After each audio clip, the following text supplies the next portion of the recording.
Good morning. ಇವತ್ತಿನ ನಾವು ಹಿಂದಿನ ಕ್ಲಾಸಲ್ಲಿ ಆಫ್ರಿಕಾ ಖಂಡದ ಬಗ್ಗೆ ಸಂಪೂರ್ಣವಾಗಿ ಮಾಹಿತಿಯನ್ನು ನೋಡಿದ್ದೀವಿ. ಇವತ್ತಿನ ಕ್ಲಾಸಲ್ಲಿ ನಾವು ನಾರ್ತ್ ಅಮೇರಿಕಾ ಖಂಡದ ಬಗ್ಗೆ ಏನು ಮಾಡುವ ಅಂದರೆ ಸಂಪೂರ್ಣವಾಗಿ ಮಾಹಿತಿಯನ್ನು ನೋಡಿಕೊಳ್ಳುವ. ವಿತ್ ಮ್ಯಾಪ್ ಆಕ್ಸ್ಫರ್ಡ್ ಅಟ್ಲಾಸಲ್ಲಿ ಯಾವ ರೀತಿ ಉಂಟು ಆ ರೀತಿಯಾಗಿ ನಾವೇನು ಮಾಡುವ ಕಂಪ್ಲೀಟಾಗಿ ಇವತ್ತು ನೋಡ್ಕೊಳ್ಳುವ. ಮೊದಲನೇದಾಗಿ ನೀವು ವರ್ಲ್ಡ್ ಮ್ಯಾಪ್ ತೆಗಿಬೇಕು. ಅದರಲ್ಲಿ ವರ್ಲ್ಡ್ ಮ್ಯಾಪಲ್ಲಿ ಟೋಟಲ್ 7 ಕಾಂಟಿನೆಂಟ್ಗಳು ಬರ್ತದೆ. ಆ 7 ಕಾಂಟಿನೆಂಟ್ಗಳಲ್ಲಿ ಎಲ್ಲಿ ನಮ್ಮ ಉತ್ತರ ಅಮೇರಿಕಾ ಕಂಡು ಬರ್ತದೆ ಒಮ್ಮೆ ನೋಡ್ಕೊಳ್ಳಿ. ಈಗ ಈ ರೀತಿ ಸಮಭಾಜಕ ವೃತ್ತ ಉಂಟು ನಮ್ಮ ವರ್ಲ್ಡ್ ಮ್ಯಾಪಲ್ಲಿ. ಈ ಒಂದು ಸಮಭಾಜಕ ವೃತ್ತ ಅಥವಾ ಈಕ್ವೇಡರಿನ ಯಾವ ಭಾಗದಲ್ಲಿ ಬರುವಂಥದ್ದು, ಈ ಒಂದು ಉತ್ತರ ಭಾಗದಲ್ಲಿ ಬರುವಂಥದ್ದು ಯಾವುದಂದರೆ ಅದು ನಾರ್ತ್ ಅಮೇರಿಕಾ. ದಕ್ಷಿಣ ಭಾಗದಲ್ಲಿ ಬರುವಂಥದ್ದು ಯಾವುದಂದರೆ ಅದು ಸೌತ್ ಅಮೇರಿಕಾ. ನಾರ್ತ್ ಅಮೇರಿಕಾ ಮತ್ತು ಸೌತ್ ಅಮೇರಿಕಾ ಬೇರೆ ಬೇರೆ. ನಾವು ಇವತ್ತಿನ ಕ್ಲಾಸಲ್ಲಿ ಯಾವುದು ನೋಡ್ತಿದ್ದೀವಿ ಅಂದರೆ ಅದು ನಾರ್ತ್ ಅಮೇರಿಕಾದ ಬಗ್ಗೆ ನಾವೇನು ಮಾಡ್ತಿದ್ದೀವಿ ಕಂಪ್ಲೀಟಾಗಿ ನೋಡ್ತಾ ಇದ್ದೀವಿ. ಮೊದಲನೇದಾಗಿ ನೋಟ್ಸ್ ತೆಗೀರಿ. ನೋಟ್ಸ್ ಪ್ಲಸ್ ಆಕ್ಸ್ಫರ್ಡ್ ಅಟ್ಲಾಸ್ ಮತ್ತೊಂದು 2 pen. Notes, Oxford atlas, pen ಇಷ್ಟು ತಗೊಂಡು ರೆಡಿಯಾಗಿ. ಓಕೆ, ಈಗ ನಾವು ಏನು ಮಾಡುವುದಂದರೆ ಒಂದೊಂದೇ ನೋಡ್ಕೊಳ್ಳುವ. ಮೊದಲನೇದಾಗಿ ಈ ಒಂದು ನೋಡಿ ಇದೆ, ಈ ಮ್ಯಾಪ್ ತೆಗೀರಿ. ಎಷ್ಟನೇ ಪೇಜ್ ನಂಬರ್ ಅಂದರೆ 89 ಪೇಜ್ ನಂಬರ್. 89, 88, 87 ಈ ಗ್ಯಾಪಲ್ಲಿ ಇರ್ಬೋದು. ಇದು ಯಾವ ಮ್ಯಾಪ್? ಇದು ಪೊಲಿಟಿಕಲ್ ಮ್ಯಾಪ್. ಈ ಪೊಲಿಟಿಕಲ್ ಮ್ಯಾಪನ್ನು ತೆಗೀರಿ. ಒಮ್ಮೆ ತೆಗೆದು ನಾವೀಗ ಏನು ಮಾಡುವ ಅಂದರೆ ಮ್ಯಾಪ್ ರೀಡಿಂಗ್ ಮಾಡುವ. ಮ್ಯಾಪ್ ರೀಡಿಂಗ್ ಮಾಡೋಕ್ಕಿಂತ ಮುಂಚೆ ನಾವೇನು ಮಾಡಬೇಕು, ಈಗ ಕೆಲವೊಂದು ಇದರ ಒಂದು ಫ್ಯಾಕ್ಟ್ಸ್ ಯಾರು ಕಂಡುಹಿಡಿದ್ರು ಇದನ್ನೆಲ್ಲ ನೋಡ್ಕೊಳ್ಬೇಕು. ಈ ಬರ್ಕೊಳ್ಳಿ. 1501ರಲ್ಲಿ ಒಬ್ಬ ವ್ಯಕ್ತಿ ಬರ್ತಾನೆ, ಇಟಾಲಿಯ ಒಬ್ಬ ವ್ಯಕ್ತಿ ಬರ್ತಾನೆ. ಯಾರಂದರೆ ಅಮೆರಿಗೋ ವೆಸ್ಪುಸಿ. ಅವನ ಹೆಸರು ಏನಂದರೆ ಅಮೆರಿಗೋ ವೆಸ್ಪುಸಿ. ಇವನು ಏನು ಮಾಡಿದಂದರೆ ಈ ಒಂದು ಖಂಡವನ್ನು ಕಂಡುಹಿಡಿದ. ಅದಕ್ಕಾಗಿ ಅಮೆರಿಕ ಹೋಗಿ ಅದು ಅಮೆರಿಕ ಇದು ಉತ್ತರ ಅಮೆರಿಕ ಅಂತ ಕರೆದ್ರು. ಓಕೆ, ಯಾವುದು 1501ರಲ್ಲಿ ಇಟಲಿ ನಾವಿಕನಾದ ಅಮೆರಿಗೋ ವೆಸ್ಪುಸಿ ಏನು ಮಾಡಿದಂದರೆ ಈ ಒಂದು ಖಂಡವನ್ನು ಕಂಡು ಹಿಡಿಯುವಂಥದ್ದು. ಇನ್ನೊಂದು ಈ ಖಂಡ ವಿಶೇಷತೆಯನ್ನು ನೋಡಿ. ಈಗ ನಮ್ಮಲ್ಲಿ ಒಟ್ಟು ಪ್ರಮುಖವಾಗಿ 3 ಅಕ್ಷಾಂಶಗಳು ಬರ್ತದೆ. Tropic of cancer, tropic of equator, tropic of capricorn. ಇಷ್ಟು 3 ಪ್ರಧಾನ ರೇಖಾಂಶಗಳಲ್ಲಿ ಇದು ಪ್ರಧಾನ ರೇಖಾಂಶ ಯಾವುದಂದರೆ 0 ಡಿಗ್ರಿ ಅಥವಾ ಈಕ್ವೇಡರ್. ಈ ಈಕ್ವೇಡರ್ ಏನಂದರೆ ಇದರ ಮೇಲೆ ಕಂಡುಬರಲು ಕೆಳಗಡೆ ಸಂಪೂರ್ಣವಾಗಿ ಇಲ್ಲಿ ಕೆಳಗಡೆ ಕಂಡು ಬರ್ತದೆ. ಅಂದರೆ ನಿಮಗೆ ಇದರಿಂದ ಏನು ಅರ್ಥ ಆಯಿತು, ಈ ಒಂದು ಉತ್ತರ ಅಮೇರಿಕಾ ಖಂಡ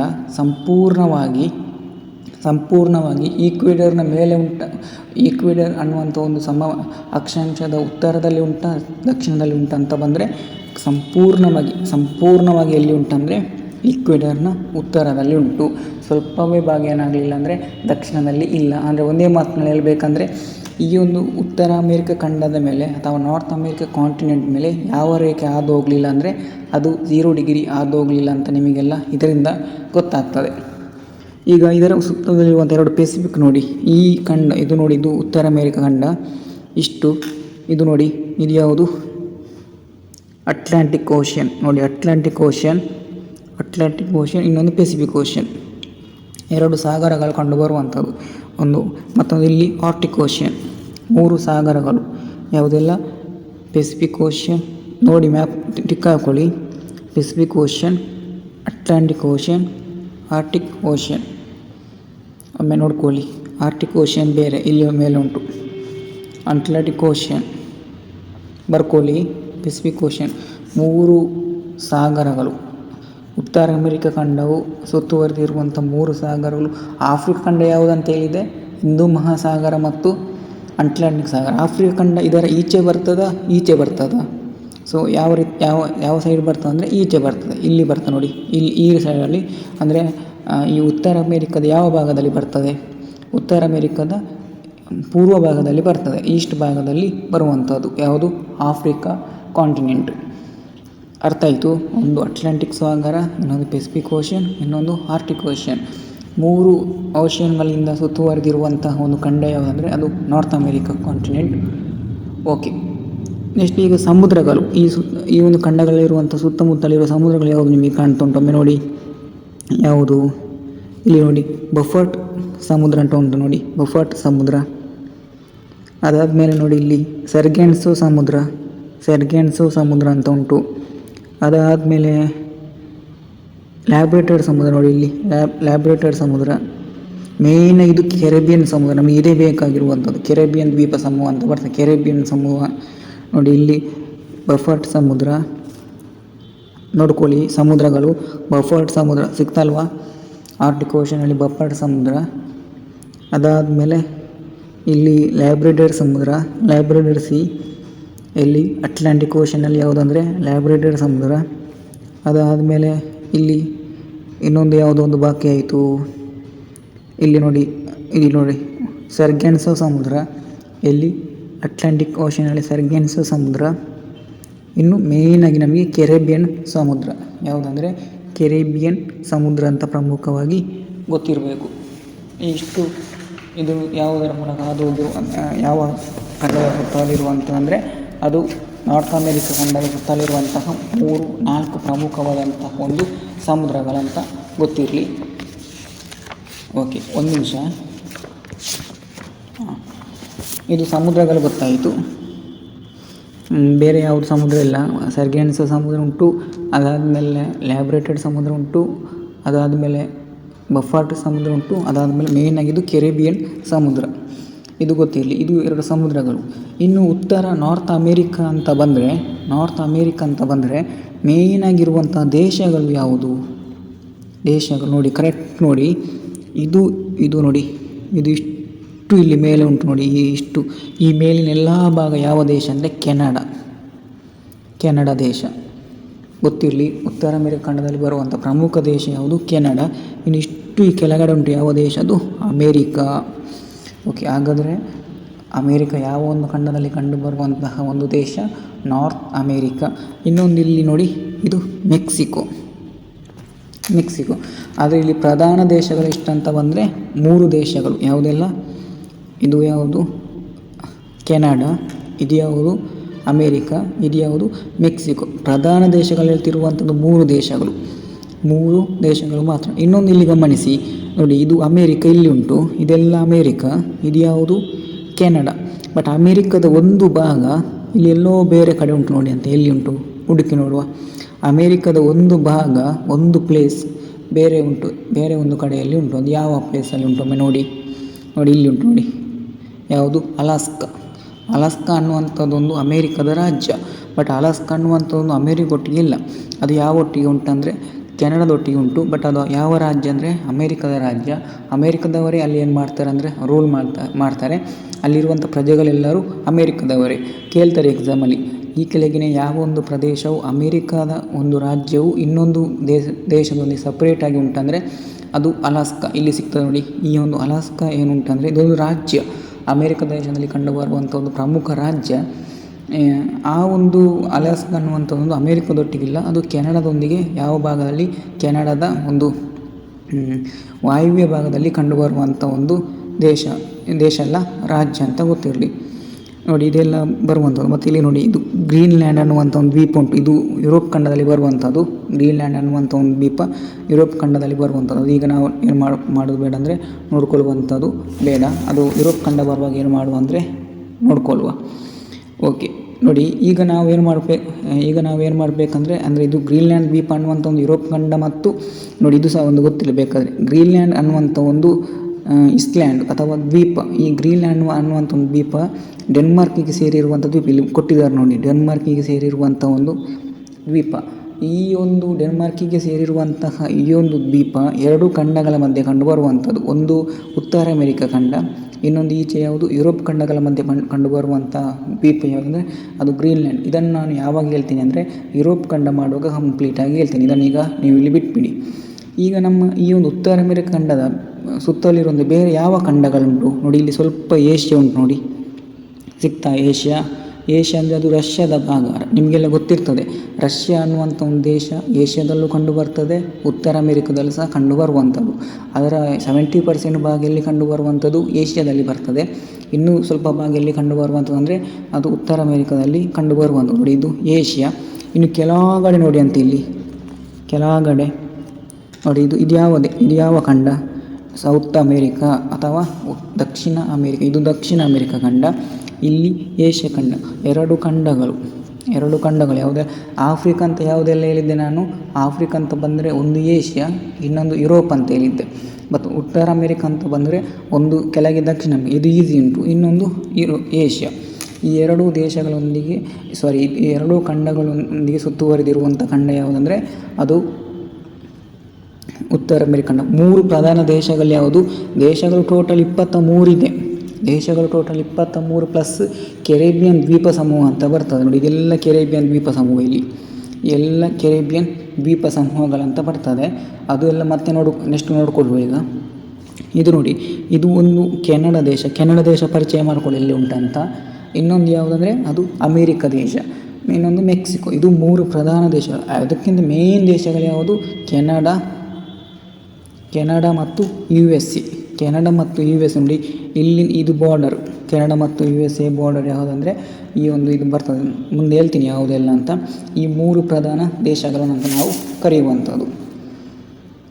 ಓಕೆ, ಈಗ ನಾವೇನು ಮಾಡುವಂದರೆ ನಿಮಗೆ ಗೊತ್ತಾಯಿತು ಸಂಪೂರ್ಣವಾಗಿ ಯಾವುದು 0 ಡಿಗ್ರಿಯ ಯಾವ ಭಾಗದಲ್ಲಿದೆ? ನಾರ್ತ್ ಸೈಡಲ್ಲಿದೆ. ಅಂದರೆ ಉತ್ತರ ಭಾಗದಲ್ಲಿ ಕಂಡುಬರುವಂಥ ಖಂಡ ಯಾವುದಂದರೆ ಅದು ಉತ್ತರ ಅಮೆರಿಕ ಖಂಡ ಅಂತ ನಮಗೀಗ ಸ್ಟಡಿ ಮಾಡಿದಾಗ ಗೊತ್ತಾಯಿತು. ಈಗ ನಾವೇನು ಮಾಡುವ ಅಂದರೆ ಇದರ ಬಗ್ಗೆ ಒಂದೊಂದೇ ರೀತಿ. ಈಗ ನಿಮಗೆ ಇದು ಸಮುದ್ರ ಗೊತ್ತಾಯಿತು, ಸಾಗರಗಳು ಗೊತ್ತಾಯಿತು, ಸುತ್ತಲಿರುವಂತಹ ಒಂದು ಖಂಡಗಳು ಗೊತ್ತಾಯಿತು. ಈಗ ನಾವೇನು ಮಾಡುವ ಅಂದರೆ ಇದರ ಒಂದು ಅಕ್ಷಾಂಶ ಎಷ್ಟು? ಈ ಒಂದು ಖಂಡದ ಅಕ್ಷಾಂಶ ಎಷ್ಟು ಅಂದರೆ ಉತ್ತರದಿಂದ ಎಷ್ಟು, ದಕ್ಷಿಣದಿಂದ ಎಷ್ಟು? ನಾವು ಅಕ್ಷಾಂಶವನ್ನು ಗುರುತಿಸಬೇಕಾದ್ರೆ ಏನು ಮಾಡಬೇಕು? ಮೊದಲು 0 ಡಿಗ್ರಿಯನ್ನು ಗಮನವಿಟ್ಟು ನೋಡ್ಕೊಳ್ಬೇಕು. 0 ಡಿಗ್ರಿ, ಈಗ ಇದರ ಖಂಡ ಇಲ್ಲಿ 0 ಡಿಗ್ರಿ ಕಂಡು ಬರುವಂಥದ್ದು, ಈ ಸೈಡಲ್ಲಿ 0 ಡಿಗ್ರಿ ಕಂಡು ಬರ್ತದೆ. ಅಂದರೆ 0 ಡಿಗ್ರಿ ಅಂದರೆ ಈ ಒಂದು ಖಂಡದ ಮೇಲೆ ಹಾದು ಹೋಗಲೇ ಇಲ್ಲ. ಈ ಒಂದು ರೀಸನಿಂದ ಇದರ ಅಕ್ಷಾಂಶ ಆಲ್ಮೋಸ್ಟ್ ಎಲ್ಲಿ ಅತಿ ಹೆಚ್ಚು ಇರ್ತದೆ ಅಂದರೆ ಉತ್ತರದಲ್ಲಿ ಅತಿ ಹೆಚ್ಚಿರ್ತದೆ. ಆ ಒಂದು ರೀಸನಿಂದ ಅಕ್ಷಾಂಶ ಅಂತ ಬಂದರೆ 19 ಡಿಗ್ರಿ ದಕ್ಷಿಣದಿಂದ, ಇಲ್ಲಿ ಕೆಳಗಡೆ ಸ್ವಲ್ಪ 19 ಡಿಗ್ರಿ ದಕ್ಷಿಣದಿಂದ ಮತ್ತು 71 ಡಿಗ್ರಿ ಉತ್ತರದವರೆಗೂ. ಇದು ಯಾವುದು? ಅಕ್ಷಾಂಶ. ಗೊತ್ತಿರಲಿ, ಇಷ್ಟು ಗೊತ್ತಿಲ್ಲ, ಸಂಖ್ಯೆನ ಇಂಪಾರ್ಟೆಂಟ್ ಅಲ್ಲ. 19 ಡಿಗ್ರಿ ಉತ್ತರದಿಂದ 71 ಡಿಗ್ರಿ 19 ಡಿಗ್ರಿ ದಕ್ಷಿಣದಿಂದ ಮತ್ತು 71 ಡಿಗ್ರಿ ದಕ್ಷಿಣದವರೆಗೂ ಯಾವುದಂದರೆ ಇದು ಅಕ್ಷಾಂಶ. 19 ಡಿಗ್ರಿ ದಕ್ಷಿಣದಿಂದ 71 ಡಿಗ್ರಿ ಉತ್ತರದವರೆಗೂ ಯಾವುದಂದರೆ ಅದು ಅಕ್ಷಾಂಶ. ಯಾವ ರೀತಿ ನಿಮಗೆ ಗೊತ್ತಾಗ್ತದೆ? ಈ 0 ಡಿಗ್ರಿಯನ್ನು ಆಧಾರವಾಗಿ ಇಟ್ಟುಕೊಂಡು, ಈ 0 ಡಿಗ್ರಿ ಎಲ್ಲಿ ಉಂಟು? ಇದರ ಉತ್ತರ ಭಾಗದಲ್ಲಿಂಟು. ಈ ಒಂದು ರೀಸನಿಂದ ಅತಿ ಹೆಚ್ಚು ಅಕ್ಷಾಂಶ ಎಲ್ಲಿ ಕಂಡುಬರುವಂಥದ್ದು? ಉತ್ತರ ಭಾಗ. ನೋಡಿ, 71% ಕಂಡುಬರುವಂಥದ್ದು ಎಲ್ಲಿ ಅಂದರೆ ಉತ್ತರ ಭಾಗದಲ್ಲಿ. ಬಟ್ ಆಫ್ರಿಕಾ ಅಂತ ಬಂದರೆ 37-35 ಅಷ್ಟೇ ಬರುವಂಥದ್ದು, ಗ್ಯಾಪ್ ಬರುವಂಥದ್ದು. ಬಟ್ ಇಲ್ಲಿ ನೋಡಿ, ದಕ್ಷಿಣದಲ್ಲಿ ಕೇವಲ 19 ಡಿಗ್ರಿ, ಉತ್ತರದಲ್ಲಿ ಎಷ್ಟು? 71 ಡಿಗ್ರಿ. ಇದಕ್ಕೆ ಕಾರಣ ಯಾವುದು? ಈ 0 ಡಿಗ್ರಿ ಸಂಪೂರ್ಣವಾಗಿ ಈ ಒಂದು ಉತ್ತರ ಅಮೇರಿಕ ಅನ್ನುವಂಥ ಒಂದು ಕಾಂಟಿನೆಂಟ್ 0 ಡಿಗ್ರಿಯ ಕಂಪ್ಲೀಟಾಗಿ ಉತ್ತರದಲ್ಲಿ ಬಂದಿರುವಂಥದ್ದೇ ಕಾರಣ. ಇನ್ನು ನಮಗೆ ರೇಖಾಂಶ ಅಂತ ಬಂದರೆ ನಿಮಗೆ ಗೊತ್ತಿರ್ತದೆ. ರೇಖಾಂಶ ಅಂತ ಬಂದರೆ ಈ ಸೈಡ್ ಇದು ಬರುವಂಥದ್ದು ಯಾವುದಂದರೆ ಪ್ರಧಾನ ರೇಖಾಂಶ. ಇದು ಸಹ 0 ಡಿಗ್ರಿ ಪ್ರಧಾನ ರೇಖಾಂಶ. ಈಗ ಅಕ್ಷಾಂಶ ಅಂತ ಬಂದರೆ ಇದು ಯಾವ ಭಾಗದಲ್ಲಿ ಕಂಡುಬರುವಂಥದ್ದು? ಸಂಪೂರ್ಣವಾಗಿ ದಕ್ಷಿಣ ಭಾಗದಲ್ಲಿ ಕಂಡುಬರುವಂಥದ್ದು. ಅದೇ ರೇಖಾಂಶ ಅಂತ ಬಂದರೆ 0 ಡಿಗ್ರಿ ಸಿಗ್ತದೆ ಅಂತ ಕಾಣ್ತದೆ ನಿಮಗೆ. ಈ ಮ್ಯಾಪಲ್ಲಿ ಇಲ್ಲ, ನಿಮಗೆ ವರ್ಲ್ಡ್ ಮ್ಯಾಪಲ್ಲಿ ಸಿಗ್ತದೆ 0 ಡಿಗ್ರಿ ಅನ್ನುವಂಥ ಒಂದು ರೇಖಾಂಶ. ಗ್ರೀನ್ವಿಚ್ ಅಂತ ಕರಿತೀವಿ. ಈ ರೀತಿ ಇಲ್ಲಿ ನೋಡಿ, ಈ ರೀತಿ ಬರ್ತದೆ. ಈ 0 ಡಿಗ್ರಿ ರೇಖಾಂಶ ಅಂತ ಬಂದರೆ ಈ ಖಂಡ ಯಾವ ಖಂಡದಲ್ಲಿ ಸಂಪೂರ್ಣವಾಗಿ ಕಂಡುಬರುವಂಥದ್ದು?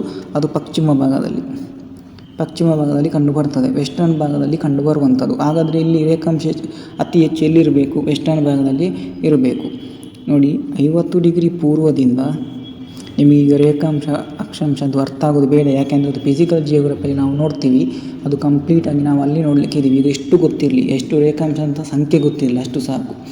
ರೇಖಾಂಶ ಎಷ್ಟು? 50 ಡಿಗ್ರಿ ಪೂರ್ವದಿಂದ ಪಶ್ಚಿಮದಲ್ಲಿ ಎಷ್ಟು ಅಂದರೆ 150 ಡಿಗ್ರಿ ಪಶ್ಚಿಮ. 50 ಡಿಗ್ರಿ ಪೂರ್ವದಿಂದ 150 ಡಿಗ್ರಿ ಪಶ್ಚಿಮದವರೆಗೂ ಯಾವುದಂದರೆ ಅದು ರೇಖಾಂಶ ಅಂತ ಪ್ರಮುಖವಾಗಿ ಗೊತ್ತಿರಲಿ. ಈಗ ನಾವೇನು ಮಾಡುವ ಅಂದರೆ ಈ ಒಂದು ಖಂಡದ ಮೂಲಕ ಯಾವುದೆಲ್ಲ ರೇಖೆ ಹಾದು ಹೋಗಿರುವಂಥದ್ದು ಅದು ಮೊದಲನೇಗೆ ನಾವು ನೋಡ್ಕೊಳ್ಬೇಕು. ನೋಡಿ ಇಲ್ಲಿ ಒಂದು ಹಾದು ಹೋಗಿದೆ, ಯಾವುದಿದು ನೋಡಿ, ಇದು ಸಿಗ್ತಾ ನೋಡಿ, ಇದು ಸಿಗ್ತಲ್ವ ಇಲ್ಲಿ, ಯಾವುದು ಕರ್ಕಾಟಕ ಸಂಕ್ರಾಂತಿ ವೃತ್ತ. ನೋಡಿ ಕರ್ಕಾಟಕ ಸಂಕ್ರಾಂತಿ ಮೇಲೆ ಕಂಡುಬರುವಂಥದ್ದು ಇದು 0 ಡಿಗ್ರಿ, ಇದು ಮಕರ ಸಂಕ್ರಾಂತಿ. ಈ 0 ಡಿಗ್ರಿ ಇನ್ನೂ ಕೆಳಗಡೆ ಅದರ ಮೇಲೆ ಯಾವುದಂದರೆ ಅದು ಕರ್ಕಾಟಕ. ಇಲ್ಲಿ ನೋಡಿ ಅಂತ ಈ ಖಂಡದ ದಕ್ಷಿಣ ಭಾಗದಲ್ಲಿ ಯಾವುದು ಹಾದು ಹೋಗಿರುವಂಥದ್ದು ಅದು ಕರ್ಕಾಟಕ ಸಂಕ್ರಾಂತಿ ವೃತ್ತ ಹಾದು ಹೋಗಿದೆ. ಅಥವಾ ನಿಮ್ಮ ಮ್ಯಾಪಲ್ಲಿ ಟ್ರಾಪಿಕ್ ಆಫ್ ಕ್ಯಾನ್ಸರ್ ಅಂತ ಉಂಟು, ಟ್ರಾಪಿಕ್ ಆಫ್ ಕ್ಯಾನ್ಸರ್ ಬರ್ಕೊಳ್ಳಿ. ಪ್ರಮುಖ ಈ ಖಂಡದ ಮೂಲಕ ಹಾದು ಹೋಗಿರುವಂತಹ ಪ್ರಮುಖ ಅಕ್ಷಾಂಶಗಳು, ಈ ಖಂಡದ ಮೂಲಕ ಹಾದು ಹೋಗಿರುವಂಥ ಪ್ರಮುಖ ಅಕ್ಷಾಂಶಗಳು ಯಾವುದಂದರೆ ಅದು ಒಂದು ಈ ಟ್ರಾಪಿಕ್ ಆಫ್ ಕ್ಯಾನ್ಸರ್. ಈಗ ನೋಡಿ ಯಾವುದೆಲ್ಲ ದೇಶಗಳು ನೋಡಿ, ಇದು ಯಾವ ದೇಶ ಉಂಟು, ಇಲ್ಲಿ ಒಂದು ಚಿಕ್ಕ ಪ್ಲೇಸ್ ಉಂಟು ಕ್ಯಾಲಿಫೋರ್ನಿಯಾ ಸಿಗ್ತಾ, ಕ್ಯಾಲಿಫೋರ್ನಿಯಾ. ಇದು ಯಾವುದು ಮೆಕ್ಸಿಕೋ, ಕ್ಯಾಲಿಫೋರ್ನಿಯಾ ಮೆಕ್ಸಿಕೋ. ಅದಾದಮೇಲೆ ಪ್ರಮುಖವಾಗಿ ಗಲ್ಫ್ ಆಫ್ ಮೆಕ್ಸಿಕೋ. ನೋಡಿ ಇದು ಗಲ್ಫ್ ಆಫ್ ಮೆಕ್ಸಿಕೋ ಕಾರಿ ಅಥವಾ ಗಲ್ಫ್ ಆಫ್ ಮೆಕ್ಸಿಕೋ. ಮತ್ತು ಇಲ್ಲಿ ನೋಡಿ ಬಹಮಾಸ್, ಇಲ್ಲಿ ಬಹಮಾಸ್ ಸಿಗ್ತಾ, ಬಹಮಾಸ್. ಇದು ಇಷ್ಟರ ಮೂಲಕ ಯಾವುದು ಅಂದರೆ ಅದು ಹೋಗಿರುವಂಥದ್ದು ಒಂದು ಕ್ಯಾಲಿಫೋರ್ನಿಯಾ, ಇನ್ನೊಂದು ಮೆಕ್ಸಿಕೋ, ಇನ್ನೊಂದು ಗಲ್ಫ್ ಆಫ್ ಮೆಕ್ಸಿಕೋ, ಇನ್ನೊಂದು ಬಹಮಾಸ್. ಒಮ್ಮೆ ನೋಡ್ಕೊಳ್ಳಿ, ಮ್ಯಾಪ್ ನೋಡ್ಕೊಳ್ಳಿ. ಒಂದು ಕ್ಯಾಲಿಫೋರ್ನಿಯಾ ನೋಡಿ,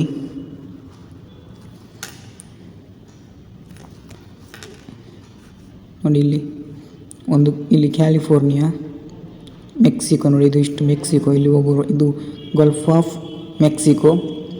ನೋಡಿ ಇದು ಎಲ್ಲ ಕೆರೇಬಿಯನ್ ದ್ವೀಪಗಳು, ಇದೆಲ್ಲ ನೋಡಿ, ಇದೆಲ್ಲ ಕೆರೇಬಿಯನ್ ದ್ವೀಪಗಳು. ಮತ್ತು ನೋಡ್ಕೊಳ್ಳಿ, ಇದು ಸಪ್ರೇಟಾಗಿ ನೋಡ್ಕೊಳ್ಳಿಕ್ಕೆ ಉಂಟು, ತುಂಬ ಇಂಪಾರ್ಟೆಂಟ್ ಕಾನ್ಸೆಪ್ಟ್ ಇದು. ಇದೆಲ್ಲ ಕೆರೇಬಿಯನ್ ಸಮುದ್ರ ಉಂಟು ನೋಡಿ ಇಲ್ಲಿ, ಇದೆಲ್ಲ ಕೆರೇಬಿಯನ್ ದ್ವೀಪಗಳು. ಯಾವುದೆಲ್ಲ ಜಮೈಕಾ, ಬಹಮಾಸ್, ಕ್ಯೂಬಾ, ಮತ್ತು ಅಲ್ಟಿ, ಇದೆಲ್ಲ ಡೊಮಿನಿಕನ್ ರಿಪಬ್ಲಿಕ್, ಇದೆಲ್ಲ ಉಂಟು ನೋಡಿ. ಇದೆಲ್ಲ ಯಾವುದಂದರೆ ಕೆರೇಬಿಯನ್ ದ್ವೀಪಗಳು. ಅದನ್ನು ನಾವು ಸಪ್ರೇಟಾಗಿ ನೋಡ್ಕೊಳ್ಳಿಕ್ಕಿದ್ದೀವಿ, ಸಪ್ರೇಟ್ ಒಂದು 15 ನಿಮಿಷ. ಈಗ ನೋಡಿ ಬಹಮಾಸ್, ಇನ್ನೊಂದು ಯಾವುದಂದರೆ ಬಹಮಾಸ್. ಇದು ಯಾವುದು ನಮಗೆ ಗೊತ್ತಾಯಿತು, ಫಿಸಿಕಲ್ ಅಂತ ಗೊತ್ತಾಯಿತು, ಪೊಲಿಟಿಕಲ್ ಅಂತ ಗೊತ್ತಾಯಿತು.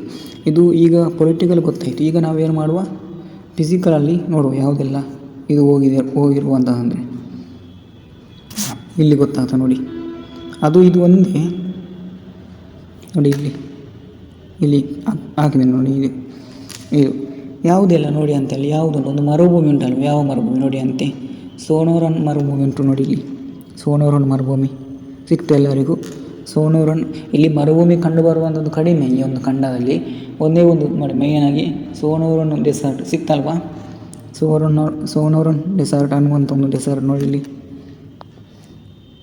ನೋಡಿ ಇದು ಸೋನೋರನ್ ಡೆಸರ್ಟ್ ಸಿಕ್ತಲ್ವ ಇಲ್ಲಿ, ಸೋನೋರನ್ ಡೆಸರ್ಟ್ ಅಷ್ಟೇ, ಬೇರೆ ಏನಿಲ್ಲ. ಅದಾದಮೇಲೆ ಇಲ್ಲಿ ಪ್ರಮುಖವಾಗಿ ಸಿಯೆರಾ ಮೆಡ್ರೇಟಾ ಅನ್ನುವಂಥ ಒಂದು ಸಿಕ್ತು ನೋಡಿ ಇಲ್ಲಿ. ಇದು ನೋಡಿ ಸಿಯೆರಾ ಮೆಡ್ರೇಟಾ ರೇಂಜ್, ಅದೊಂದು ಸಿಯೆರಾ ಮೆಡ್ರೇಟಾ ರೇಂಜ್. ಇದು ಇಂಪಾರ್ಟೆಂಟ್ ಅಲ್ಲ, ಈ ಮರುಭೂಮಿ ಒಂದು ಗೊತ್ತಿಲ್ಲ. ಮತ್ತು ಅದೇ ಗಲ್ಫ್ ಆಫ್ ಮೆಕ್ಸಿಕೋ ನಾವು ಆಗ ನೋಡಿದ್ದೀವಿ. ಅದಾದಮೇಲೆ ಬಹಮಾಸ್ ಮೂಲಕ ಅದು ಹೋಗ್ತದೆ. ಆದರೆ ಒಂದು ಮರುಭೂಮಿ ಯಾವುದು, ಸೋನೋರನ್ ಅನ್ನುವಂಥ ಒಂದು ಮರುಭೂಮಿ, Mexico, California, ಬಹಮಾಸ್, Gulf of Mexico. ಇಷ್ಟು ಇದರ ಮೂಲಕ ಯಾವುದು ಹಾದು ಹೋಗಿರುವಂದರೆ ಅದು ಉತ್ತರ ಅಮೆರಿಕ ಖಂಡದಲ್ಲಿ ಕಂಡುಬರುವಂತಹ ಕರ್ಕಾಟಕ ಸಂಕ್ರಾಂತಿ ವೃತ್ತ ಹಾದು ಹೋಗಿದೆ. ಇನ್ನು ಯಾವ ವೃತ್ತ ಹಾದು ಹೋಗಿ ನಿಮಗೆ ಕಾಣ್ತದೆ ಕಣ್ಣಲ್ಲಿ, ಇದಾಯಿತು ಪ್ರಧಾನ ರೇಖಾಂಶ ಆಯಿತು. ಇಲ್ಲಿ ಪ್ರಧಾನ ರೇಖಾಂಶ ಇದಾಯಿತು. ಬೇರೆ ಯಾವುದು ಹಾದು ಹೋಗಿರುವಂಥದ್ದು ನಿಮಗೇನಾದರೂ ಕಾಣ್ತದೆ ನೋಡಿ, ಕಂಡುಹಿಡಿಯಿರಿ ನೋಡಿ. ಇದು ಯಾವುದು, ಆರ್ಟಿಕ್ ಸರ್ಕಲ್ ಮೇಲೆ, ಯಾವುದಂದರೆ ಆರ್ಟಿಕ್ ಸರ್ಕಲ್. ಇದು 0 ಡಿಗ್ರಿ. ಇನ್ನೊಮ್ಮೆ ನೋಡಿ, ಒಮ್ಮೆ ಹೇಳ್ತೀನಿ ಬೇಕಾದರೆ, ಇದು ನಮ್ಮ ಒಂದು ಭೂಮಿ, ಈ ಭೂಮಿಯ ನಡುವಿನಲ್ಲಿ ಹಾದು ಹೋಗಿರುವಂಥದ್ದು 0 ಡಿಗ್ರಿ. ಇದು ಕರ್ಕಾಟಕ ಸಂಕ್ರಾಂತಿ ವೃತ್ತ, ಇದು ಮಕರ ಸಂಕ್ರಾಂತಿ ವೃತ್ತ. ಇದು ಆರ್ಟಿಕ್ ಸರ್ಕಲ್, ಇದು ಆರ್ಟಿಕ್ ಸರ್ಕಲ್. ಅರ್ಥ ಆಯಿತಾ? ಇಷ್ಟು ವೃತ್ತಗಳು ಹಾದು ಹೋಗಿರುವಂಥದ್ದು. ಈಗ ನಮ್ಮ ಉತ್ತರ ಅಮೆರಿಕ ಖಂಡ ಇಲ್ಲಿ ಬರುವಂಥದ್ದು ಇದರ ಮೂಲಕ ಬರಲ್ಲ, ಇಲ್ಲಿ ಬರುವಂಥದ್ದು ನೋಡಿ, ಇಲ್ಲಿ ಬರುವಂಥದ್ದು ಉತ್ತರ ಅಮೆರಿಕ ಖಂಡ. ಆಫ್ರಿಕಾ ಎಲ್ಲಿ ಬಂದಿತ್ತು ನೋಡಿ, ಇಲ್ಲಿ ಬಂದಿತ್ತು ಆಫ್ರಿಕಾ ಇಲ್ಲಿ ಬಂದಿತ್ತು. ನಮ್ಮ ಭಾರತ ಎಲ್ಲಿ ಬರ್ತದೆ, ಭಾರತ ನೋಡಿ ಇಲ್ಲಿ ಬರ್ತದೆ, ಭಾರತ ನಮ್ಮದು ಇಲ್ಲಿ ಬರ್ತದೆ. ಇಲ್ಲಿ ಏಷ್ಯಾ ಸಹ ಸ್ವಲ್ಪ ಕಂಡು ಬರುವಂಥದ್ದು. ನೋಡಿ ಬೇಕಾದರೆ ಮ್ಯಾಪಲ್ಲಿ ಗೊತ್ತಾಗ್ತದೆ. ಈಗ ಈ ಒಂದು ಸರ್ಕಲ್ ಮೂಲಕ ಯಾವುದೆಲ್ಲ ಹಾದು ಹೋಗಿರುವಂಥದ್ದು ನೋಡಿ, ಇಲ್ಲಿ ಉಂಟಲ್ವ, ಯಾವ ಸರ್ಕಲ್ ಮೂಲಕ ಹಾದು ಹೋಗಿರುವ ದೇಶಗಳು. ಮೊದಲು ಯಾವುದು ನೋಡುವ ಅಂದರೆ ದೇಶಗಳ ಬಗ್ಗೆ ನೋಡಿಕೊಳ್ಳುವ. ಒಂದು ಇದು ನೋಡಿ, ಇದು ಯಾವುದು? ಅಮೇರಿಕದ ಅಲಾಸ್ಕಾ. ಗೊತ್ತಿರಲಿ, ಒಂದು ಅಮೇರಿಕದ ಅಲಾಸ್ಕಾ.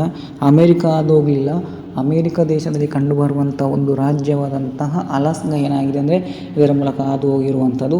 ಇನ್ನೊಂದು ಇದು ಕೆನಡಾ. ಕಣ್ಣಿಗೆ ನಮಗೆ ಕಾಣ್ತದೆ. ಇದು ಯಾವುದು ಅಂದರೆ ಕೆನಡಾ ಹಾದು ಹೋಗಿದೆ, ಗೊತ್ತಾಯಿತು. ಅದಾದಮೇಲೆ ಇಲ್ಲಿ ಒಂದು ಬಫಿನ್ ಐಸ್ಲ್ಯಾಂಡ್ ಅಂತ ಉಂಟು ನೋಡಿ, ಇಲ್ಲಿ ಬಫಿನ್ ಐಸ್ಲ್ಯಾಂಡ್ ಅಥವಾ ದ್ವೀಪ ಸಮೂಹ ಅಂತ ಕರಿತೀವಿ ನೋಡಿ. ಇಲ್ಲಿ ಬಫಿನ್ ಅಂತ ಉಂಟು ನೋಡಿ, ಇಲ್ಲಿ ಬಫಿನ್. ಅದಾದಮೇಲೆ ಡೈರೆಕ್ಟಾಗಿ ಇಲ್ಲಿ ಒಂದು ಇದೊಂದು ಜಲಸಂಧಿ ಕಂಡು ಬರ್ತದೆ ನೋಡಿ, ಡೇವಿಸ್ ಸ್ಟ್ರೈಟ್ ಅಂತ ಇಲ್ಲಿ ಸಿಗ್ತಾ ನೋಡಿ. ಇಲ್ಲಿ ಡೇವಿಸ್ ಸ್ಟ್ರೈಟ್, ಅದು ಆಚೆ ಬೇಡ, ಅದು ಡೆನ್ಮಾರ್ಕ್ ಬೇಡ ಈಗ ನಮಗೆ, ಅದು ಯುರೋಪ್ ಖಂಡದಲ್ಲಿ ನೋಡ್ಕೊಳ್ಳುವ. ಇಷ್ಟು ಡೇವಿಸ್ ಸ್ಟ್ರೈಟ್. ಒಂದು ಯಾವುದು ಅಲಾಸ್ಕಾ, ಇನ್ನೊಂದು ಕೆನಡಾ, ಇನ್ನೊಂದು ಬಫಿನ್, ಇನ್ನೊಂದು ಡೇವಿಸ್ ಸ್ಟ್ರೈಟ್. ಇಷ್ಟರ ಮೂಲಕ ಅದು ಹೋಗಿರುವಂಥದ್ದು ಅಲಾಸ್ಕಾ, ಕೆನಡಾ, ಬಫಿನ್. ಅದಾದಮೇಲೆ ಇದೊಂದು ಜಲಸಂಧಿ, ಡೇವಿಸ್ ಅನ್ನುವಂಥ ಒಂದು ಜಲಸಂಧಿ. ಇಷ್ಟರ ಮೂಲಕ ಯಾವುದು ಹಾದು ಹೋಗಿರುವಂಥದ್ದು ಅದು ಆರ್ಕ್ಟಿಕ್ ಸರ್ಕಲ್ ಹಾದು ಹೋಗಿರುವಂಥದ್ದು. ಇದು ಈಗ ಯಾವ ಮ್ಯಾಪ್ ಆಯಿತು? ಪೊಲಿಟಿಕಲ್ ಮ್ಯಾಪ್ ಆಯಿತು. ಈಗ ನಾವು ಯಾವುದನ್ನು ನೋಡ್ಕೊಳ್ಬೇಕು? ಫಿಸಿಕಲ್ ಮ್ಯಾಪನ್ನು ನೋಡ್ಕೊಳ್ಬೇಕು. ಫಿಸಿಕಲ್ ಮ್ಯಾಪಲ್ಲಿ ತುಂಬ ವಿಷಯ ಉಂಟು. ಫಿಸಿಕಲ್ ಮ್ಯಾಪ್ ತೆಗಿರಿ ನೋಡಿ. ಇದು ಒಂದನೇದು ನೋಡಿ, ಅದೇ ರೀತಿ ನೋಡಿದ್ರೆ ಆಯಿತು. ಯಾವುದೆಲ್ಲ ಹಾದು ಹೋಗಿರುವಂಥದ್ದಲ್ಲಿ ಪ್ರಮುಖವಾಗಿ ಒಂದು ನದಿ ಹಾದು ಹೋಗಿರೋ ನೋಡಿ. ಇಲ್ಲಿ ಒಂದು ನದಿ ನಾನು ತೋರಿಸ್ತೀನಿ. ಯಾವ ನದಿ ನೋಡಿ, ಇಲ್ಲಿ ಒಂದು ನದಿ ಹೋಗಿದೆ ನೋಡಿ. ಯಾವ ನದಿ ಅದು? ಮೆಕೆಂಜಿ ನದಿ. ಯಾವುದು?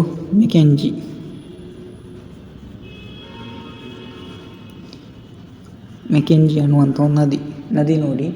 ನದಿ ಅನ್ನುವಂಥದ್ದು ಯಾವುದಂದರೆ ಅದು ಮೆಕೆಂಜಿ ಅನ್ನುವಂಥ ಒಂದು ನದಿ.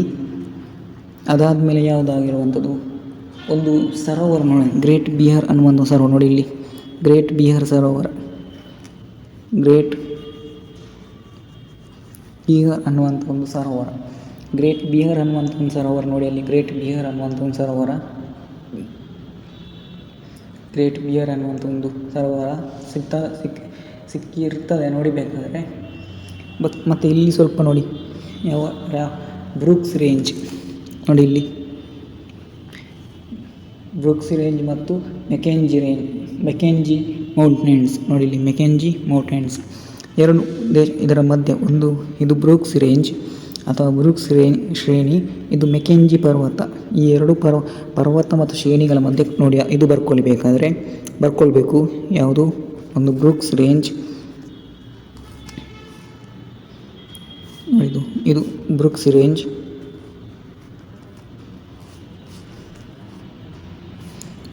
ರೇಂಜ್. ಇದು ಯಾವುದು? ಮೆಕೆಂಜಿ. ಇಲ್ಲಿ ಯಾವುದು ಹೋಗಿರುವ ಎರಡೂ ಇದರ ಮೂಲಕ. ಇದು ಯಾವ ನದಿ? ಮೆಕೆಂಜಿ ನದಿ, ಗ್ರೇಟ್ ಬಿಯರ್ ನದಿ. ಮತ್ತು ಬೇರೆ ಯಾವುದಾದ್ರು ಇಲ್ಲಿ ಪಾಕ್ಸ್ ಬೇಸಿನ್ ಉಂಟು ನೋಡಿ. ಇಲ್ಲಿ ನೋಡಿ, ಇಲ್ಲಿ ಪಾಕ್ಸ್ ಬೇಸಿನ್ ಇದು ಸಿಗ್ತಾ. ಇದು ನೋಡಿ ಪಾಕ್ಸ್ ಬೇಸಿನ್ ಮತ್ತು ಬಫಿನ್ ಐಸ್ಲ್ಯಾಂಡ್, ಅದು ನಾವು ಆಗ ನೋಡಿದ್ದೀವಿ. Pox basin. ನಮಗೀಗ ಫಿಸಿಕಲ್ ಯಾವುದೆಲ್ಲ ಸಿಕ್ತು? ಒಂದು ನದಿ, ಯಾವ ನದಿ? ಇಲ್ಲಿ ನೋಡಿ ಮೆಕೆಂಜಿ ನದಿ. ಮತ್ತು ಎರಡು ಇದು ಬ್ರೂಕ್ಸ್ ರೇಂಜ್ ಮತ್ತು ಮೆಕೆಂಜಿ ಪರ್ವತದ ನಡುವೆ. ಅದಾದಮೇಲೆ ನದಿ ಯಾವುದು? ಮೆಕೆಂಜಿ ನದಿ. ಅದಾದಮೇಲೆ ಇದು ಯಾವುದು? ಬಫಿನ್ ಐಸ್ಲ್ಯಾಂಡ್. ಆಗ ನೋಡಿ ಆಯಿತು. ಇನ್ನೊಂದು ಪಾಕ್ಸ್ ಬೇಸಿನ್ ಅನ್ನುವಂಥದ್ದು ಸಹ ಹಾದು ಹೋಗಿರುವಂಥದ್ದು. ಇನ್ನೊಮ್ಮೆ ನೋಡ್ಕೊಳ್ಬೇಕಾದ್ರೆ ಇದು ಯಾವುದಂದರೆ ಉತ್ತರ ಅಮೆರಿಕದ ಮೂಲಕ ಹಾದು ಹೋಗಿರುವಂತಹ ಎರಡು ಪ್ರಮುಖವಾದಂಥ ಅಕ್ಷಾಂಶಗಳು. ಒಂದು ಯಾವುದು ಅಕ್ಷಾಂಶ ಹಾದು ಹೋಗಿರುವಂಥದ್ದು? ಕರ್ಕಾಟಕ ಸಂಕ್ರಾಂತಿ. ಇನ್ನೊಂದು ಆರ್ಕ್ಟಿಕ್ ಸರ್ಕಲ್. ಇನ್ನು ರೇಖಾಂಶ ಅಂತ ಬಂದರೆ ಯಾವುದೇ ಪ್ರಧಾನವಾದ ರೇಖಾಂಶ ಯಾವುದರ ಮೂಲಕ ಹಾದು ಹೋಗಿಲ್ಲ ಅಂದರೆ ಅದು ಉತ್ತರ ಅಮೆರಿಕದ ಮೂಲಕ ಹಾದು ಹೋಗಲಿಲ್ಲ. ಇದು ಎರಡು ನಿಮಗೆ ಗೊತ್ತಾಯಿತು ಅಂತ ಅಂದ್ಕೊಂಡಿದ್ದೀನಿ. ಅದಾದಮೇಲೆ ಈಗ ಎಕ್ಸಾಮಲ್ಲಿ ಕೇಳ್ತಾರೆ, ಈ ಒಂದು ಆಫ್ರಿಕಾ ಖಂಡದ ಉತ್ತರದಲ್ಲಿ ಯಾವುದುಂಟು?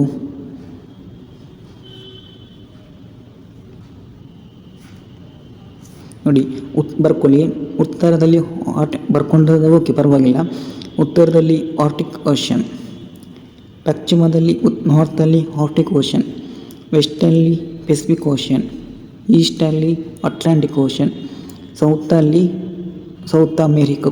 ಖಂಡ ಕಾಂಟಿನೆಂಟ್. ಇದು ಸುತ್ತ ಇರುವಂತಹ ಇದರ ಒಂದು ಪ್ರಮುಖವಾದಂಥ ಪ್ಲೇಸ್ಗಳು 3 ಸಾಗರಗಳು ಮತ್ತು 3 ಸಾಗರ ಒಂದು ಭೂಪ್ರದೇಶ, 3 ಸಾಗರ ಒಂದು ಭೂಪ್ರದೇಶ, ಅದು ಗೊತ್ತಿರಲಿ. ಈಗ ಬೇರ್ಪಡಿಸುವಿಕೆ, ಡಿವೈಡ್ ಮಾಡುವಂಥದ್ದು ಆಲ್ರೆಡಿ ನಾವು ನೋಡಿದ್ದೀವಿ, ನಿಮಗೆ ಗೊತ್ತಿರ್ತದೆ. ಏಷ್ಯಾ ಮತ್ತು ಆಫ್ರಿಕಾವನ್ನು ಬೇರ್ಪಡಿಸುವವರು ಯಾರು? ಸುಯೇಜ್ ಕಾಲುವೆ ಅಥವಾ ಕೆಂಪು ಸಮುದ್ರ. ಆಫ್ರಿಕಾ ಮತ್ತು ಯುರೋಪನ್ನು ಬೇರ್ಪಡಿಸುವುದು ಯಾವುದು? ಜಿಬ್ರಲ್ಟರ್ ಜಲಸಂಧಿ ಅಥವಾ ಮೆಡಿಟೇರಿಯನ್ ಸಮುದ್ರ. ಇದು ನಾವು ಆಫ್ರಿಕಾ ಖಂಡದಲ್ಲಿ ಬರುವಾಗ ನೋಡಿದ್ದೀವಿ.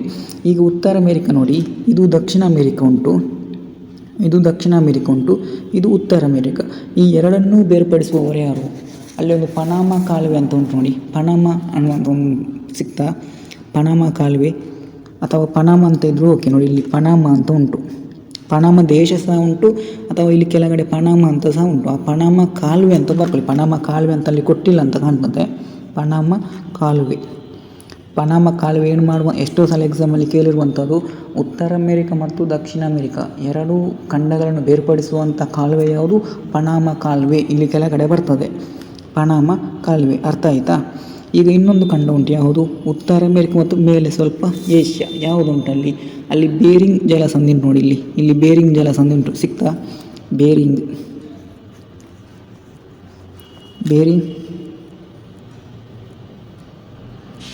ಜಲಸಂಧಿ, ಬೇರಿಂಗ್ ಜಲಸಂಧಿ ಉಂಟು.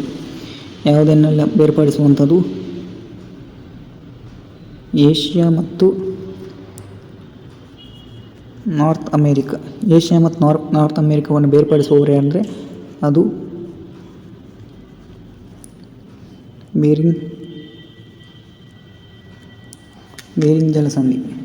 ಬೇರಿಂಗ್ ಜಲಸಂಧಿ ಅಂತ ಗೊತ್ತಿರಲಿ, ಬೇರಿಂಗ್ ಜಲಸಂಧಿ. ಇದು ಯಾವುದು? North America. ಇದು ನಾರ್ತ್ ಅಮೇರಿಕ ಮತ್ತು ಸೌತ್ ಅಮೇರಿಕ ಯಾವುದು?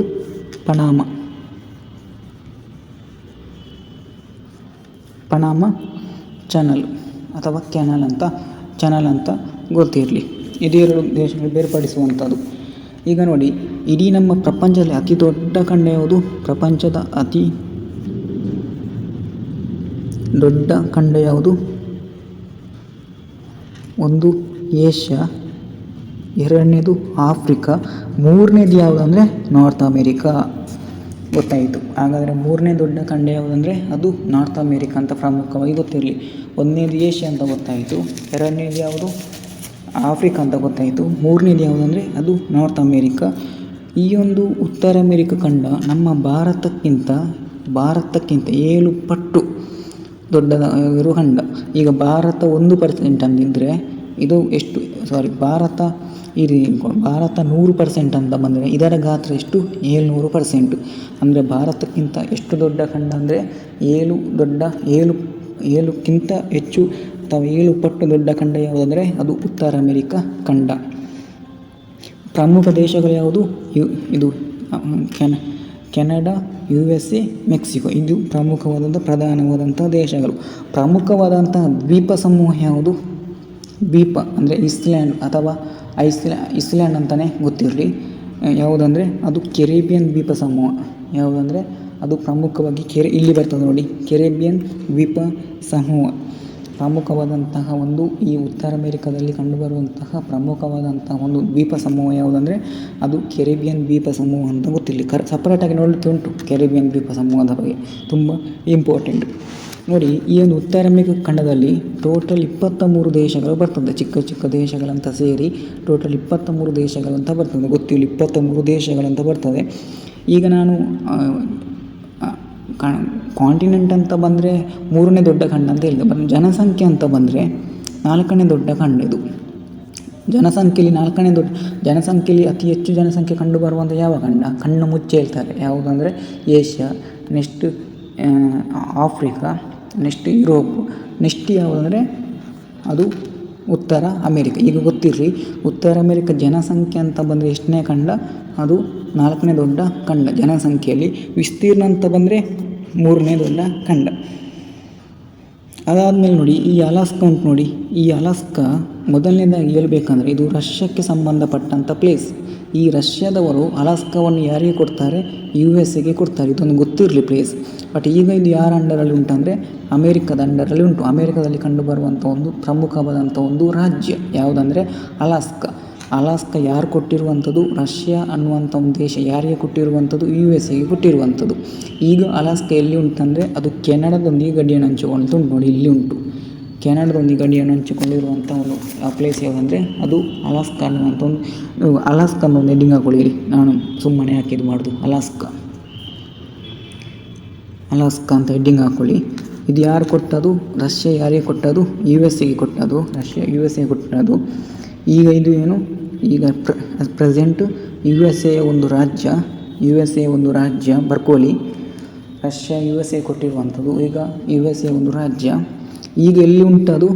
ಯಾವ ದೇಶದೊಂದಿಗೆ ಬಾರ್ಡರನ್ನು ಹಂಚಿಕೊಂಡಿದೆ? ಕೆನಡಾ. ಮ್ಯಾಪಲ್ಲಿ ಕಾಣ್ತದೆ ನಿಮಗೆ ನೋಡಿ, ಇದು ಕೆನಡಾ ಅಲ್ವಾ? ಇದು ಕೆನಡಾ. ಇದು ಯಾವುದಂದರೆ ಅದು ಅಲಾಸ್ಕಾ. ಮತ್ತು ಇದು ಇನ್ನೊಂದು ಏನು ವಿಶೇಷತೆ ಇಲ್ಲಿ ನೋಡಿ, ಇದರ ಗಡಿಯ ಅಂಚಾಗಿರುವಂತಹ ನೋಡಿ ಇದೆ ನೋಡಿ, ಇಲ್ಲಿ ಇದರ ಪಕ್ಕ ಕಂಡುಬರುವಂಥದ್ದು ಬೇರಿಂಗ್ ಜಲಸಂಧಿ. ಹೀಗೆ ಸಹ ಹೇಳ್ಬೋದು. ಅಲಾಸ್ಕಾ ಮತ್ತು ಏಷ್ಯಾವನ್ನು ಬೇರ್ಪಡಿಸುವುದು ಯಾವುದು? ಬೇರಿಂಗ್ ಜಲಸಂಧಿ ನಮಗೆ ಮೇನ್ ಯಾವುದು ಗೊತ್ತಿರಬೇಕು? ಉತ್ತರ ಅಮೇರಿಕ ಮತ್ತು ಏಷ್ಯಾ ಅಂತ ಗೊತ್ತಿರಬೇಕು. ಒಂದು ವೇಳೆ ಈ ರೀತಿ ಕೇಳದಿದ್ದರೆ ಈ ರೀತಿ ಕೇಳ್ಬೋದು, ಅಲಾಸ್ಕಾ ಮತ್ತು ಏಷ್ಯಾವನ್ನು ಬೇರ್ಪಡಿಸುವವರು ಯಾರಂದರೆ ಅದು ಬೇರಿಂಗ್ ಜಲಸಂಧಿ. ಯಾಕೆಂದರೆ ಹತ್ತಿರ ಉಂಟಲ್ಲ, ಬೇರಿಂಗ್ ಜಲಸಂಧಿಯೊಂದಿಗೆ ಗಡಿಯನ್ನು ಹಂಚಿಕೊಂಡಿರುವಂಥ ರಾಜ್ಯ ಯಾವುದಂದರೆ ಬರ್ಕೋಲಿ, ಅಲಾಸ್ಕಾ. ಈ ಒಂದು ಅಲಾಸ್ಕಾದ ಸುತ್ತ ಈ ಒಂದು ಅಲಾಸ್ಕಾ ಉಂಟು ನೋಡಿ, ಈ ಅಲಾಸ್ಕಾದ ಸುತ್ತ ಕಂಡುಬರುವ ಸಾಗರ ಇದು ಸಮುದ್ರ ಯಾವುದಂದರೆ ಬಫರ್ಡ್ ಸಮುದ್ರ ಅಂತ ನೋಡಿ ನಮಗೆ ಕಾಣ್ತದೆ. ಬಫರ್ಡ್ ಸಮುದ್ರ ಯಾವುದರ ಸುತ್ತ ಕಂಡು ಬರುವಂಥದ್ದು ಅಲಾಸ್ಕಾದ ಸುತ್ತ ಕಂಡು ಬರುವಂಥದ್ದು. ಅರ್ಥ ಆಯಿತು. ಮತ್ತು ಇಲ್ಲಿ ಬಿಸ್ಟೋಯ್ ಬೇ ಅಂತ ಬರ್ತದೆ. ಬಿಸ್ಟೋಯ್ ಬೇ ಇಲ್ಲಿ ನೋಡಿ, ಎಲ್ಲಿ ಕಂಡು ಬರುವಂಥದ್ದು? ಇಲ್ಲಿ ಕಂಡು ಬರ್ತದೆ ನೋಡಿ, ಬಿಸ್ಟೋಯ್ ಬೇ. ಅಲಾಸ್ಕಾದೊಂದಿಗೆ ಗಡಿಯಲ್ಲಿ ಕಂಡು ಬರುವಂಥ ಬೇ ಯಾವುದಂದರೆ, ಮತ್ತು ಇಲ್ಲಿ ಗಲ್ಫ್ ಆಫ್ ಅಲಾಸ್ಕಾ ಅಂತ ಬರ್ತದೆ ನೋಡಿ, ಅಲಾಸ್ಕಾ ಕಾರಿ ಸಹ ಬರ್ತದೆ. ಇದು ಸ್ವಲ್ಪ ಅಲಾಸ್ಕಾದ ಬಗ್ಗೆ ನಾವು ಏನು ಮಾಡುವಂಥದ್ದು ಹೇಳಿರುವಂಥದ್ದು. ಮತ್ತು ಇನ್ನೊಂದು ಪ್ಲೇಸ್ ಉಂಟು ನೋಡಿ, ಇಲ್ಲಿ ನ್ಯೂ ಫೌಂಡ್ ಲ್ಯಾಂಡ್ ಅಂತ ಸಿಗ್ತಾ ನೋಡಿ, ನ್ಯೂ ಫೌಂಡ್ ಲ್ಯಾಂಡ್ ಸಿಗ್ತಾ? ಇದು ನೋಡಿ, ನ್ಯೂ ಫೌಂಡ್ ಲ್ಯಾಂಡ್ ಸಿಕ್ಕಿರ್ಬೋದು. ಆ ನ್ಯೂ ಫೌಂಡ್ ಲ್ಯಾಂಡ್ ಯಾರಿಗೆ ಸಂಬಂಧಪಟ್ಟಿದೆ ಅಂದರೆ ಕೆನಡಾ ದೇಶಕ್ಕೆ ಸಂಬಂಧಪಟ್ಟಿರುವಂಥದ್ದು. ಎಕ್ಸಾಮಲ್ಲಿ ಕೇಳಿದ್ದಾರೆ. ನ್ಯೂ ಫೌಂಡ್ ಲ್ಯಾಂಡ್ ಅನ್ನುವಂಥ ಒಂದು ಲ್ಯಾಂಡ್ ಯಾವ ಖಂಡದಲ್ಲಿ ಕಂಡುಬರುವಂಥದ್ದು? ಉತ್ತರ ಅಮೆರಿಕ ಖಂಡದಲ್ಲಿ ಕಂಡುಬರುವಂಥದ್ದು. ಇದು ಯಾವ ದೇಶಕ್ಕೆ ಸಂಬಂಧಪಟ್ಟಿರುವಂಥ ಒಂದು ಭೂಮಿ? ಅದು ಕೆನಡಾ ದೇಶಕ್ಕೆ ಸಂಬಂಧಪಟ್ಟಿರುವಂತಹ ಒಂದು ಭೂಮಿ ಅಂತ ಗೊತ್ತಿರಲಿ. ಸೊ ಇದು ಇಷ್ಟು ಇವತ್ತಿಗೆ ಸಾಕು. ಇದು ಪಾರ್ಟ್ 1 ವಿಡಿಯೋ, ಪಾರ್ಟ್ 1. ಇನ್ನು ಪಾರ್ಟ್ 2 ನೆಕ್ಸ್ಟ್ ನೋಡ್ಕೊಳ್ಳುವ. ಎಲ್ಲರೂ ನೋಡಿ ಅದೇ ರೀತಿ ಲೈಕ್ ಮಾಡಿ, ಶೇರ್ ಮಾಡಿ. Thank you.